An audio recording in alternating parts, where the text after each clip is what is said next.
Olá! Hoje é sexta-feira, 16 de outubro de 2020. As notícias de interesse do trabalhador, dos movimentos populares e pela democracia estão aqui no seu jornal.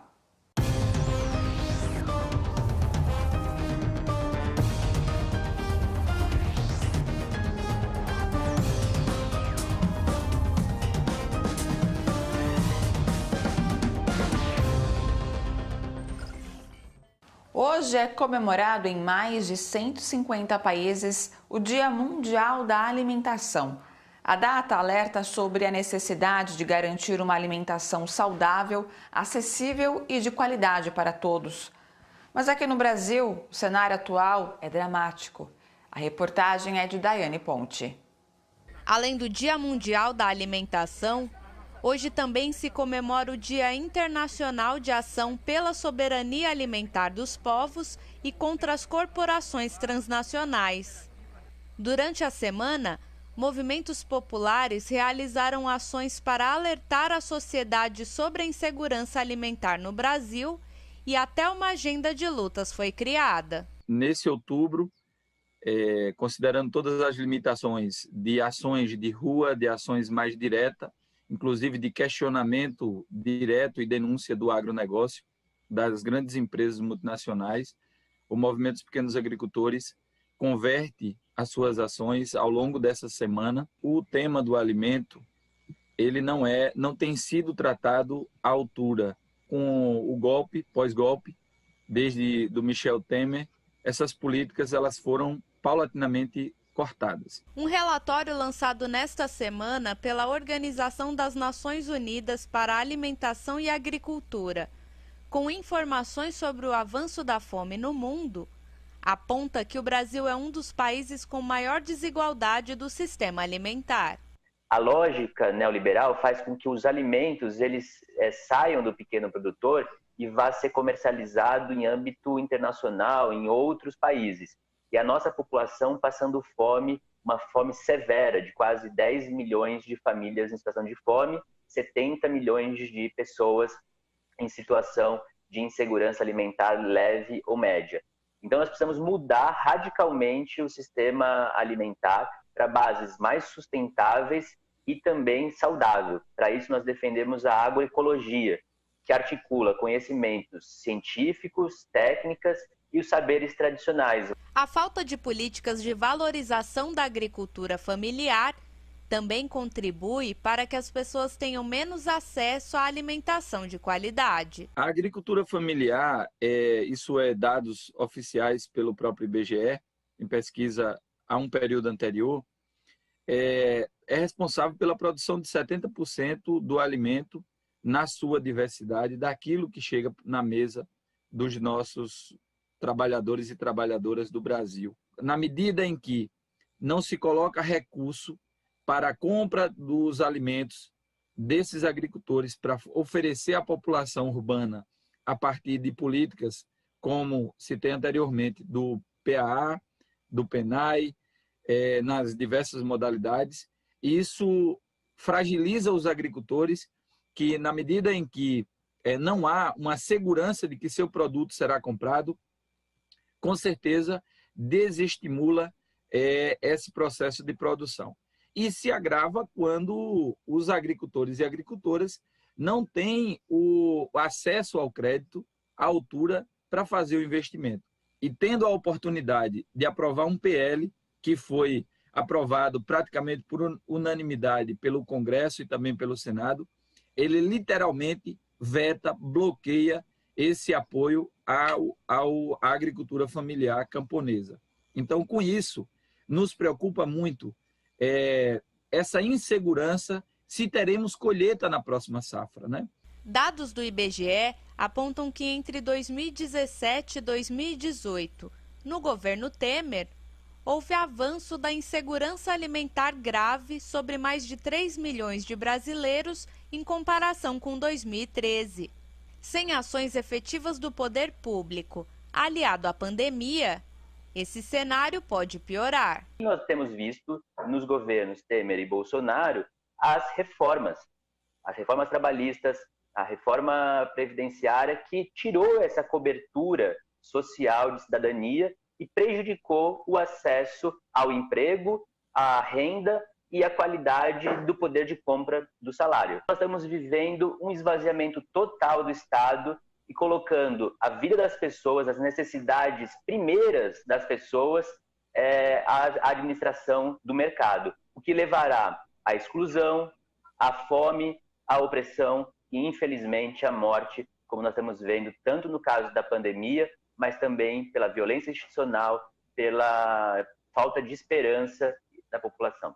Em pronunciamento realizado hoje, o ex-presidente Lula alertou: não podemos naturalizar a fome, que já é sentida por milhões de brasileiros. Acompanhe. Lamentavelmente, o Brasil não tem o que festejar no Dia Mundial da Alimentação. Ao contrário, vivemos dias muito difíceis. Em meio a uma pandemia que já ceifou 150 mil vidas, os preços dos principais alimentos dispararam. O arroz subiu quase 20% desde o início do ano. O feijão, quase 30%.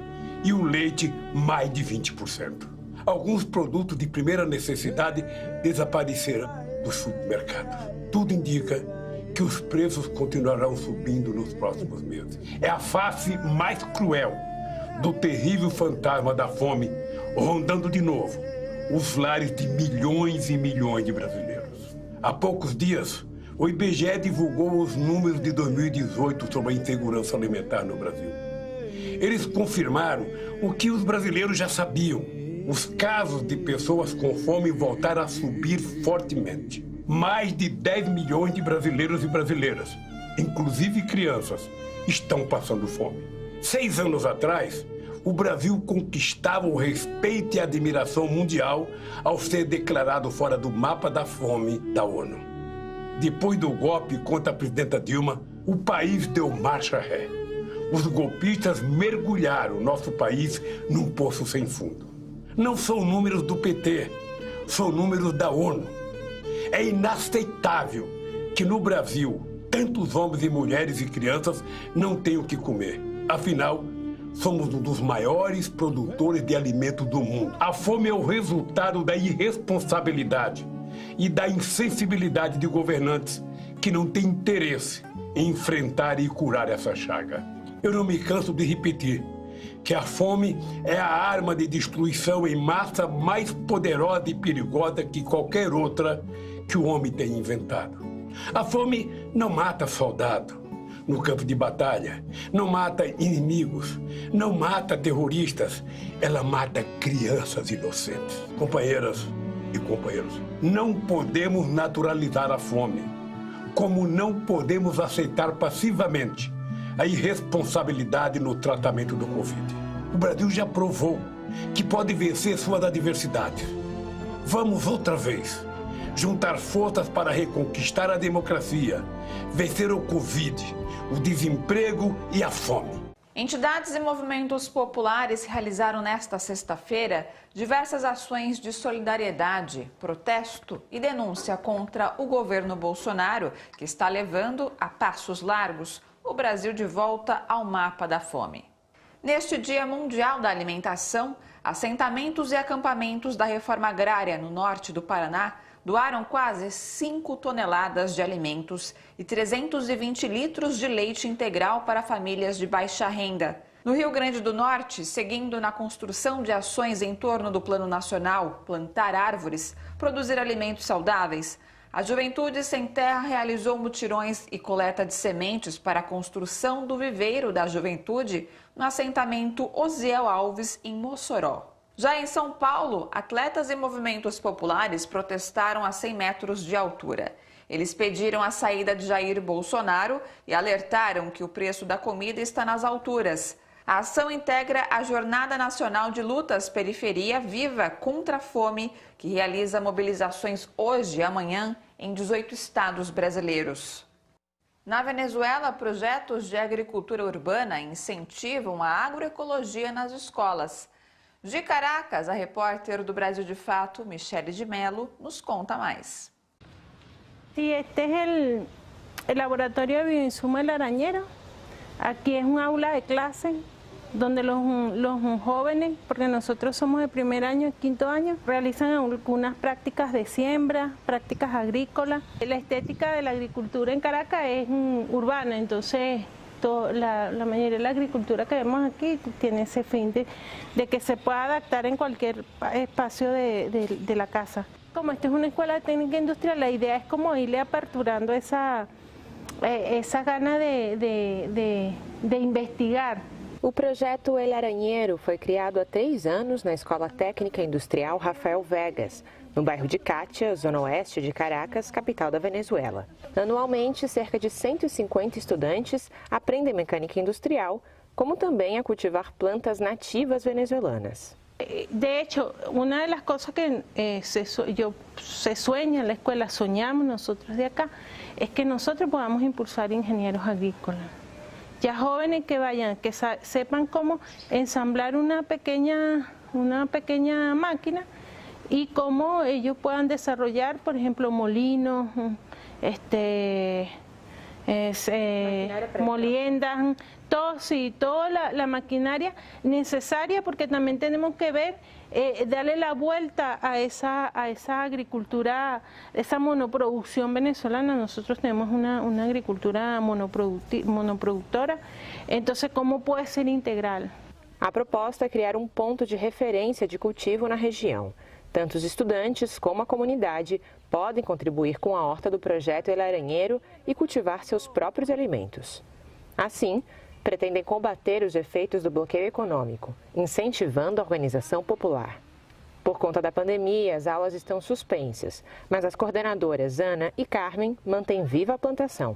Nos hemos unido y estamos ahí enlazadas pues con ese trabajo, y con mucho más amor, porque vemos que la necesidad de ahorita nos necesita a llevar a esa siembra para que nuestros estudiantes o nuestras comunidades, porque ahorita se está dando el alimento a nivel de punto y círculo con las comunidades de los CLAC.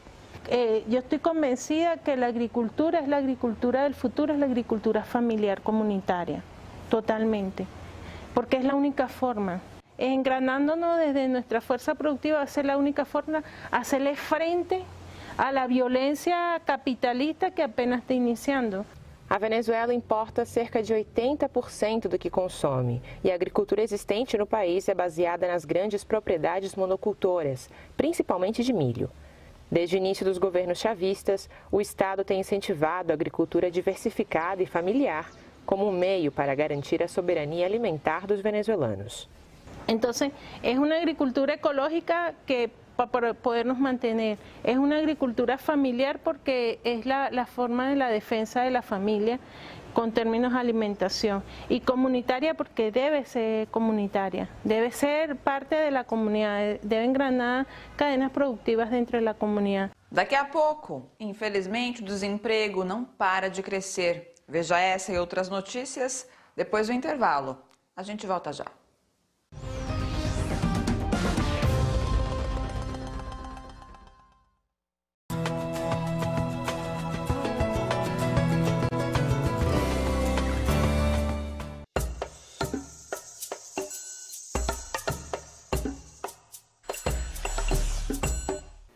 Olá, estou aqui para te convidar para embarcar na Central do Brasil e avisar que o programa vai ao ar na TVT em um novo horário, às 19h45.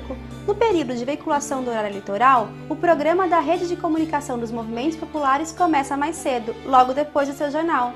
A partir da história de brasileiros e brasileiras, pessoas comuns, apresentamos reportagens sobre os principais temas da política, da economia e da cultura. Acompanhe as entrevistas, viaje nos trilhos do Brasil e faça uma parada cultural de segunda a sexta-feira às 19h45. O embarque é imediato. Vem com a gente! Acompanhe também em qualquer horário no YouTube, no Facebook e nas plataformas de podcasts.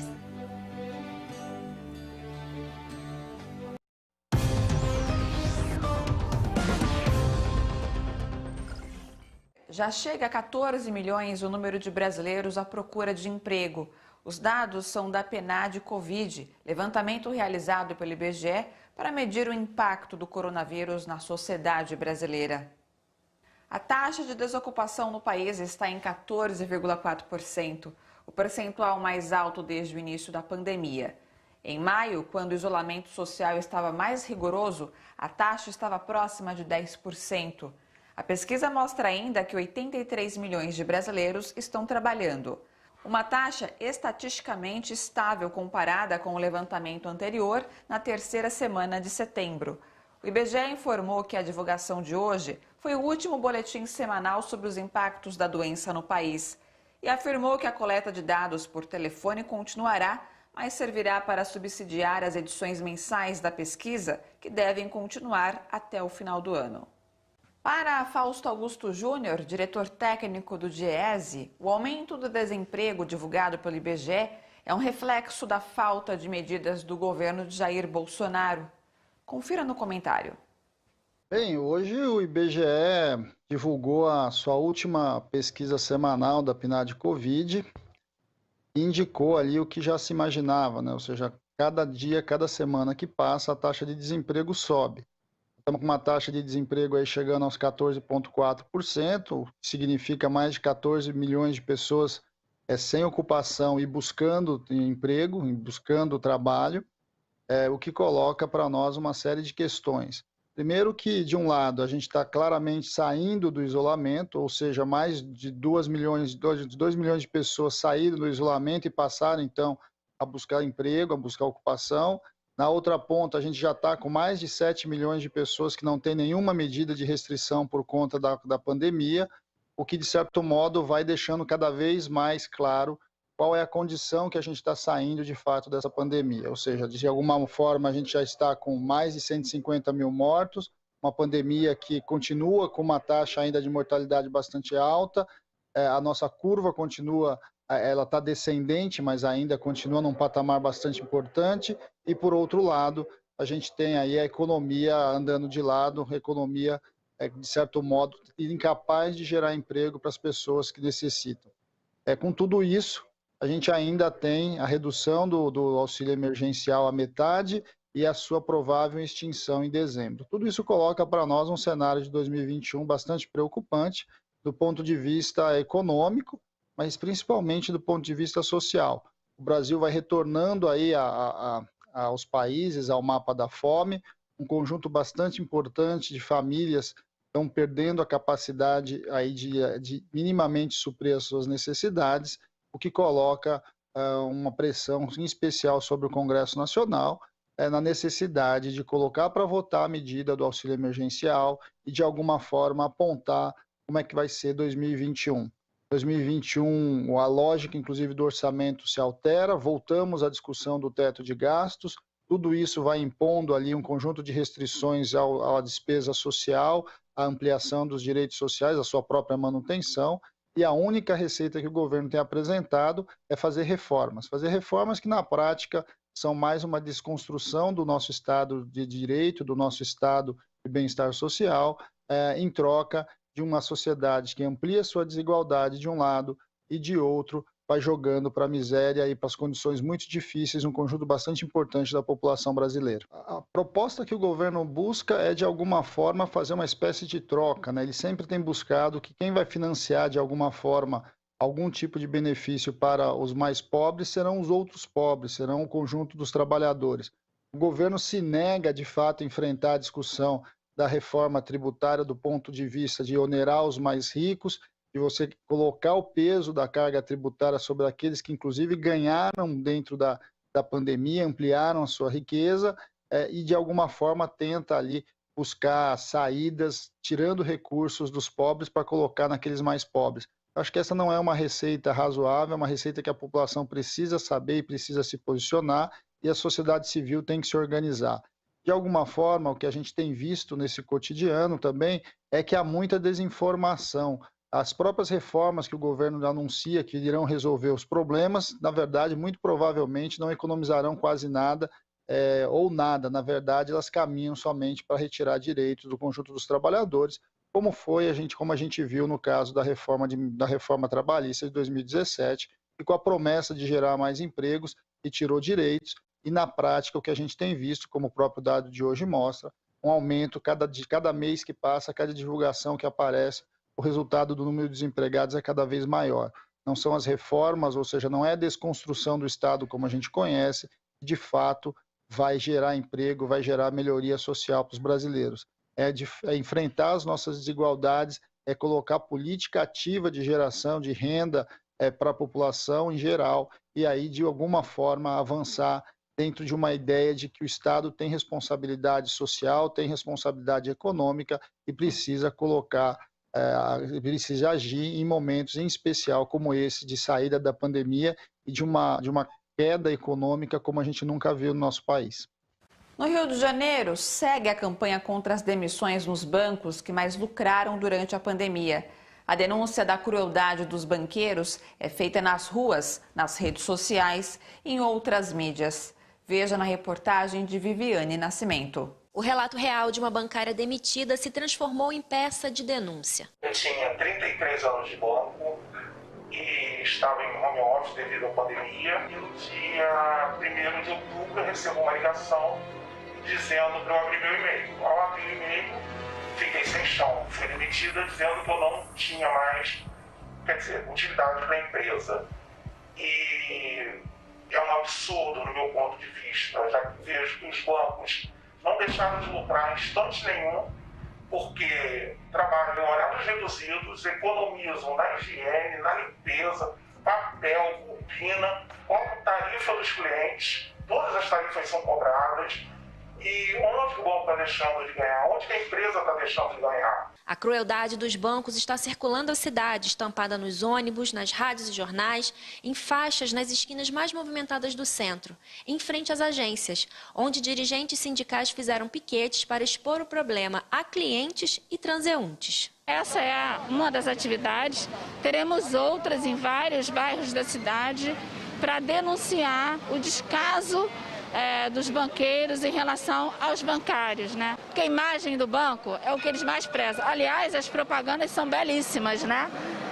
Responsabilidade social se faz dentro de casa, não desempregando os pais e mães de família. No momento desse de crise econômica, de grave crise do desemprego, nós precisamos resistir. Estamos aqui ocupando as ruas, na porta das agências, para lutar em defesa do emprego bancário. Os bancos tentam cercear a repercussão nas redes sociais. Nós estamos reagindo, fazendo manifestações, denunciando, o atual estágio, das demissões e exigindo dos bancos que reintegre, que suspenda as demissões e que também o Congresso Nacional, que tanto faz o debate das políticas públicas, da preocupação com o emprego, com geração de emprego e renda, que também façam essa cobrança. Nós estamos procurando os parlamentares para que possam também denunciar esse estágio de coisa no Congresso Nacional. Os relatos são de demissões arbitrárias, descumprimento do acordo coletivo e, sobretudo, do compromisso assumido publicamente pelos bancos de não demitir na pandemia.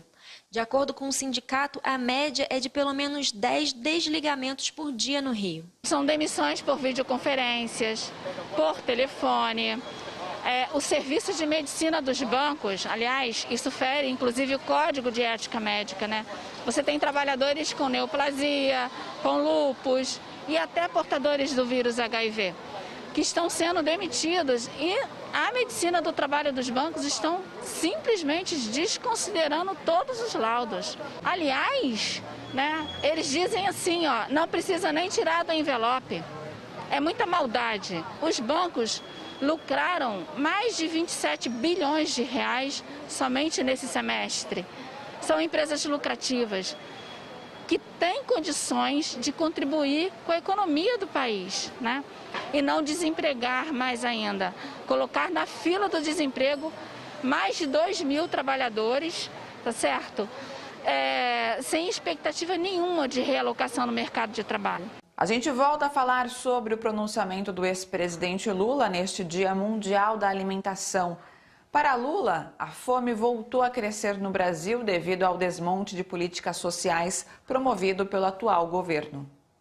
É mentira dizer que o coronavírus seja responsável pelo absurdo crescimento da fome nesse período. A tragédia alimentar que vivemos hoje foi provocada basicamente pelo desmonte do Estado e pelo esvaziamento ou abandono das políticas públicas de inclusão social após o golpe. Depois do golpe de 2016, o combate à miséria e à fome deixou de ser prioridade. Intoxicados pela crença de que o Estado não tem qualquer papel a cumprir na economia, a não ser garantir lucros ao setor financeiro e enriquecer ainda mais os milionários, os governos, depois da Dilma, promoveram um desmonte sistemático dos estoques reguladores de alimentos, essenciais para garantir preços justos e acessíveis à população, especialmente à população pobre. Infelizmente, devido à política de desmonte do Estado praticada pelos últimos governos, o Brasil foi apanhado de calças curtas e entrou na pandemia com os estoques públicos de alimentos praticamente zerados. O caso do arroz é o exemplo mais visível. Dentro desse quadro dramático, Bolsonaro disparou um tiro de misericórdia contra os pobres e reduziu pela metade o valor do auxílio emergencial, de R$600 para R$300. Além de excluir um grande número de beneficiários do programa, e já avisou, o auxílio emergencial acaba em dezembro, mesmo que a pandemia continue. Por isso é imperioso manter o auxílio emergencial de R$600 enquanto durar a pandemia. Conclamo todos a apoiar a campanha lançada pelas centrais sindicais, exigindo do Congresso a imediata votação dessa medida.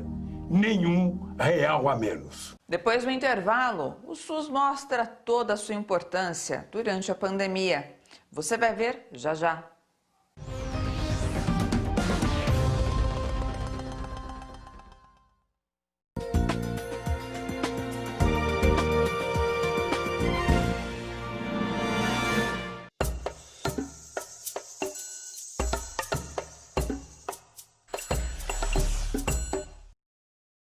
Todo sábado você acompanha aqui na TVT o showlivre.com.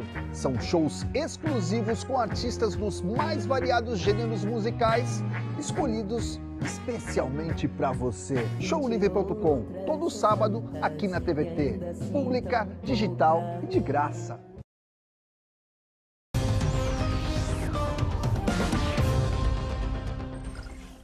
A falta da nacionalidade nos documentos que dão origem aos dados sobre a mortalidade pela Covid-19 tem feito com que a população imigrante não seja incluída nos planos de resposta e prevenção à Covid-19. Para especialistas, a situação é preocupante. Acompanhe na reportagem de Pedro Stropaçolas, do Brasil de Fato. 1.504.735 registros. Desde 2000, este é o número de imigrantes que entraram com pedido de emissão do Registro Nacional Migratório na Polícia Federal. O levantamento é de pesquisadores da Universidade de Campinas e do Observatório das Migrações em São Paulo, que trazem os dados mais atualizados sobre uma estimativa do número de estrangeiros que hoje vivem no Brasil. Deste total, porém, não se sabe quantos morreram pela Covid-19, onde foram atendidos e em quais regiões do país. Isto porque nas autorizações de internação hospitalar e nas declarações de óbito, a nacionalidade não é um item obrigatório. Os imigrantes que são invisíveis em vida, eles também estão sendo invisíveis em morte. Eles estão sendo invisíveis em morte porque nós não contamos com um sistema organizado de registro da nacionalidade daqueles casos de internação e mesmo dos casos de óbito. A falta de informações sobre o novo coronavírus e a infecção de estrangeiros foi observada na prática pelo sanitarista haitiano James Berson, que atua no núcleo da Vigilância Epidemiológica do Hospital das Clínicas, em São Paulo. Imagina o migrante que não fala, que a primeira barreira que o migrante enfrenta dentro do sistema é a questão linguística, a segunda barreira é a questão de documentação, a terceira barreira é a questão da forma do atendimento, né? E no momento da pandemia isso exacerba, porque os migrantes eles prefiram ficar em casa ao invés de ir no hospital ou de procurar o centro de saúde. A situação tem sido denunciada no país. Especialistas alertam que os imigrantes não estão sendo incluídos nos planos nacionais de resposta a emergências da Covid-19. Em maio, a inclusão da população migrante nos planos de prevenção e enfrentamento à doença foi uma recomendação das Nações Unidas para todos os chefes de Estado. Enquanto nós não superarmos essa invisibilidade institucional, essa invisibilidade dos registros, nós não só não saberemos esses dados com precisão, mas também continuaremos sendo incapazes de desenvolver políticas públicas específicas para a proteção sanitária, para a proteção epidemiológica de todos e todas que buscam o Brasil para reconstruir a sua vida. A rede de cuidados em saúde para imigrantes e refugiados da USP chegou a organizar um abaixo-assinado pela inclusão da nacionalidade nos formulários do Sistema Único de Saúde. No Congresso, o PL 2726, de autoria do deputado federal Alexandre Padilha, foi apresentado em maio para tornar obrigatórios quesitos de raça, cor e nacionalidade nos dados de contaminação pela Covid-19.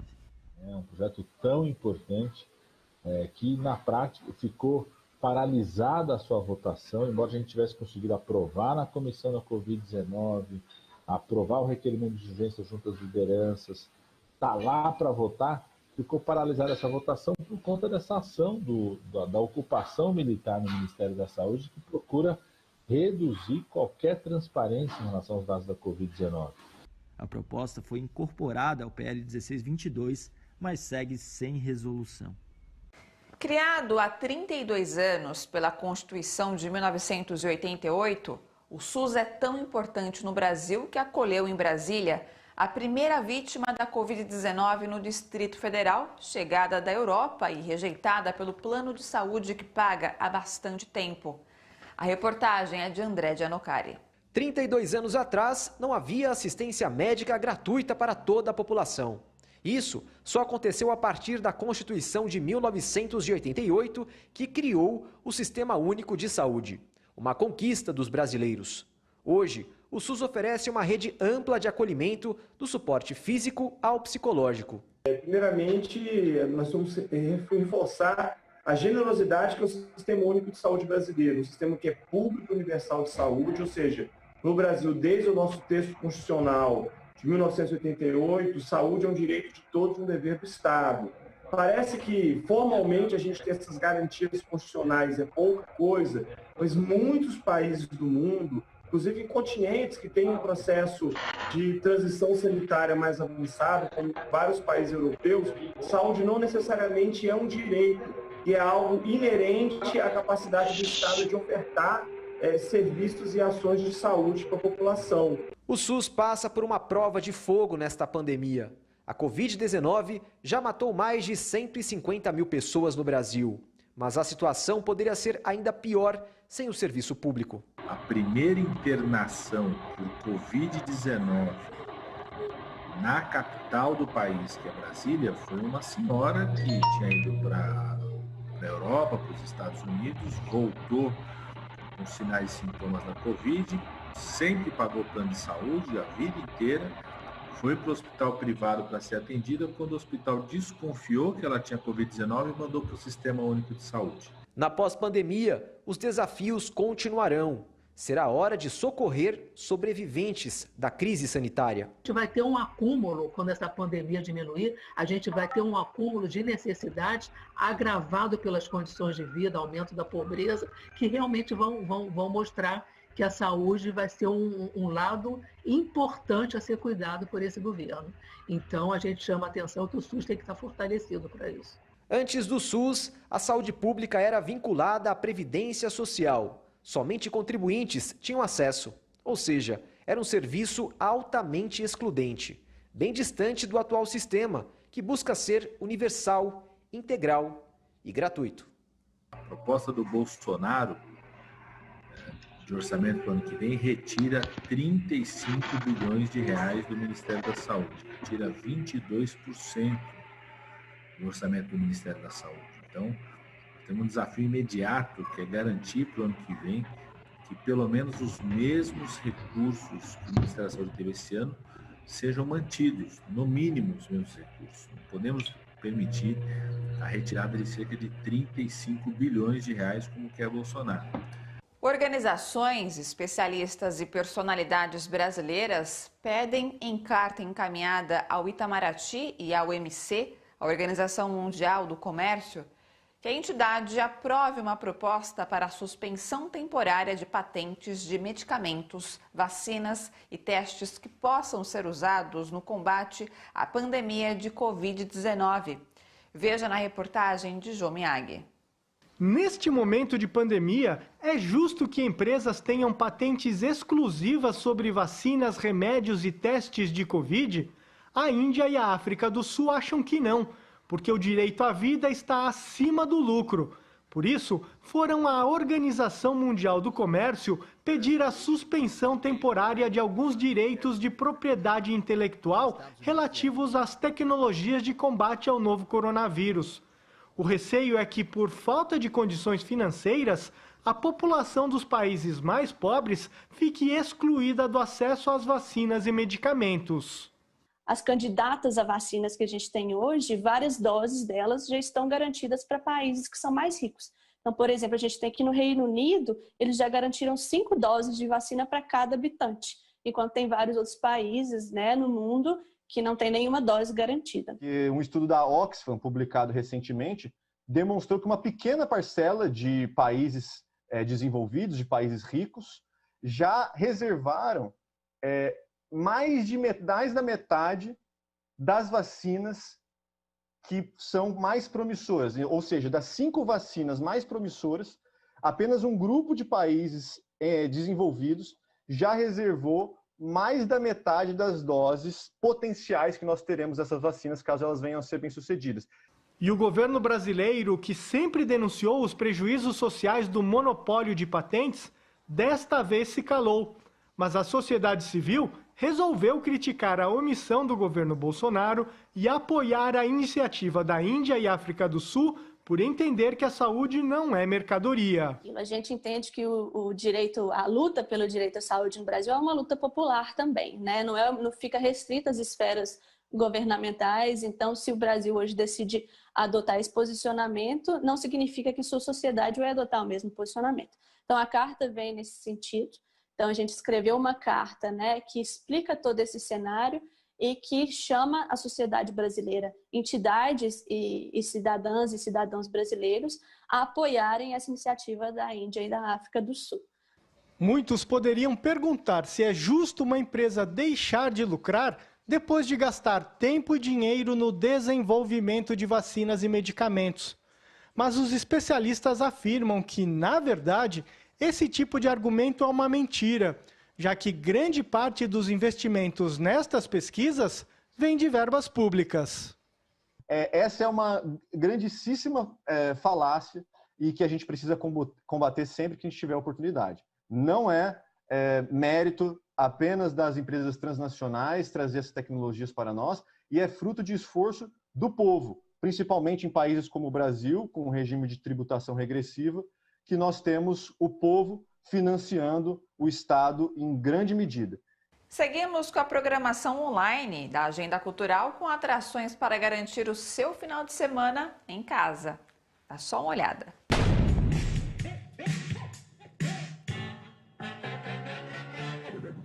O Itaú Cultural exibe até segunda-feira filmes premiados na Mostra Projeções Cinema Brasileiro Contemporâneo.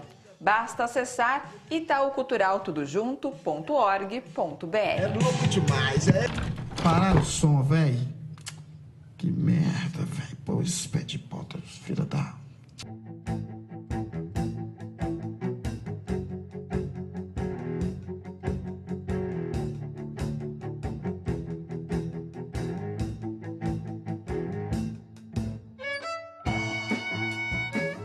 E tem também a Orquestra Ouro Preto, com um espetáculo inspirado em O Pequeno Príncipe, para comemorar o mês das crianças. O concerto é transmitido no Grande Teatro do Sesc Palladium, em Belo Horizonte, no domingo, às 11 da manhã.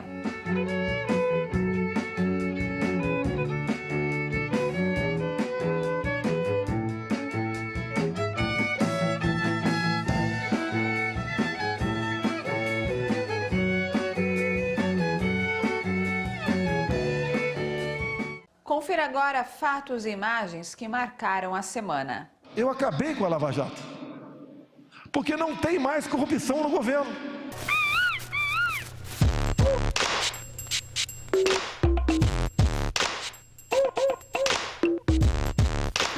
É quase morreu o Estado, hein?